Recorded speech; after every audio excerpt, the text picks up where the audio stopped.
केंद्रीय पोत परिवहन और जलमार्ग व आयुष मंत्री श्री सर्बानंद सोनोवाल 9 मई 2023 को म्यांमार के सितवे बंदरगाह पर पहले भारतीय मालवाहक पोत की अगवानी करेंगे। इस समारोह में भारत के कोलकाता स्थित श्यामा प्रसाद मुखर्जी पत्तन से म्यांमार के रखाइन राज्य स्थित सितवे पत्तन के बीच मालवाहक पोतों के नियमित पारगमन का उद्घाटन करने की संभावना है। इससे दोनों देशों के बीच परिवहन के एक नए युग की शुरुआत होगी। यह मार्ग पूरे बंगाल की खाड़ी प्रायद्वीप के लिए शानदार आर्थिक क्षमता खोलने की संभावना रखता है और यह दक्षिण एशिया, दक्षिण पूर्व एशिया के क्षेत्रों को आपस में जोड़ने का भी काम करेगा। भूमि से घिरे उत्तर पूर्व भारत आखिरकार अंतर्राष्ट्रीय समुद्री मार्ग तक बहुत कम समय में पहुंच पाएगा। यह भारत की विदेश नीति एक्ट ईस्ट के अंतर्गत महत्वपूर्ण कदम है। उत्तर पूर्व भारत के अलावा यह पत्तन दक्षिण पूर्व एशिया के साथ साथ एक पुल के रूप में भी कार्य करके भारत और म्यांमार के अलावा बांग्लादेश, भूटान, यहाँ तक कि नेपाल के लिए भी बड़ी व्यावसायिक संभावनाओं को भी तलाशेगा। सितवे पत्तन का विकास Kaladan multi modal transit transport परियोजना का एक हिस्सा है। एक बार परिचालित हो जाने के बाद यह दक्षिण पूर्व एशिया के साथ मल्टी मॉडल ट्रांजिट कनेक्टिविटी की सुविधा प्रदान करेगा।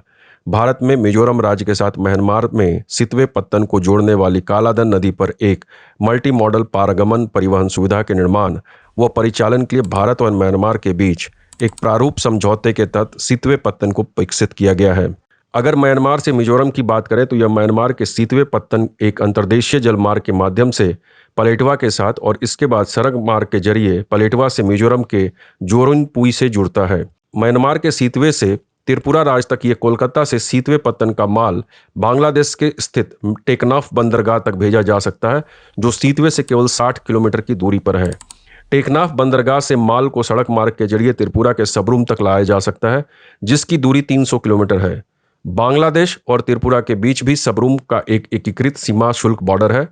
परिवहन समय और लॉजिस्टिक लागत में महत्वपूर्ण कमी के जरिए सितवे पत्तन और कालाधन परियोजना से त्रिपुरा को भी काफी लाभ पहुंचेगा। एक बार पूरी तरह से परिचालित हो जाने के बाद कालाधन मल्टी मॉडल परिवहन टीपी सितवे पत्तन के लिए भारत के पूर्वी तट से उत्तरी पूर्वी राज्यों तक वैकल्पिक कनेक्टिविटी प्रदान करेगा। सिलीगुड़ी से कोलकाता के मौजूदा मार्ग की तुलना में यह उत्तर पूर्व भारत के व्यापार और वाणिज्य के लिए कहीं अधिक व्यवहारिक रास्ता है। इससे समय व धन की बचत और उत्कृष्ट दक्षता प्राप्त होगी। कोलकाता से आइजोल तक माल की ढुलाई व लागत व समय में भी 50% से अधिक की गिरावट आएगी।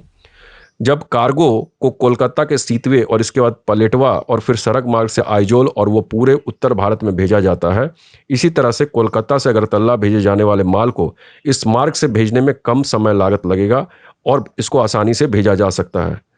कलकत्ता से अगरतला तक सड़क मार्ग की दूरी लगभग 1600 किलोमीटर है और रोडवेज के माध्यम से इसमें 4 दिन लगते थे, जबकि सितवे से चटगांव और इसके बाद सबरूम से अगरतला तक 2 दिनों में पहुंचा जा सकता है, जिसमें लागत और समय की भी बचत हो सकती है। सड़क पर यातायात को कम करने के अलावा समुद्री परिवहन के जरिए जीवाश्म ईंधन से उत्पन्न कार्बन उत्सर्जन में कमी के साथ परिवहन की पर्यावरणीय लागत में भी काफ़ी कमी आएगी। सितवे पत्तन के जरिए म्यांमार के निर्यात होने वाले प्रमुख वस्तुओं में चावल, इमारती लकड़ी, मछली, समुद्री भोजन, पेट्रोलियम उत्पादन और परिधान और वस्त्र शामिल है। वहीं सितवे पत्तन के जरिए म्यांमार में आयातित होने वाले जो प्रमुख वस्तुएं हैं उनमें है सीमेंट, इस्पात और ईंट शामिल है। भारत में मिजोरम राज्य के साथ म्यांमार स्थित सितवे पत्तन को जोड़ने वाली कालाधन नदी पर मल्टी मॉडल पारगमन परिवहन सुविधा के निर्माण और परिचालन के लिए भारत और म्यांमार के बीच एक प्रारूप समझौते के तहत सितवे पत्तन को विकसित किया गया है। चूंकि यह पत्तन व्यापार और पारगमन के लिए एक वैकल्पिक और अधिक व्यावहारिक मार्ग का उपयोग करने में सक्षम होगा, इससे भारत के उत्तर पूर्व क्षेत्र के साथ साथ म्यांमार, विशेष रूप से रखाइन राज्य के लिए भी एक नए अवसर उत्पन्न करेगा। इसके परिणामस्वरूप दोनों देशों के बीच व्यापार और वाणिज्य में भी बढ़ोतरी होगी।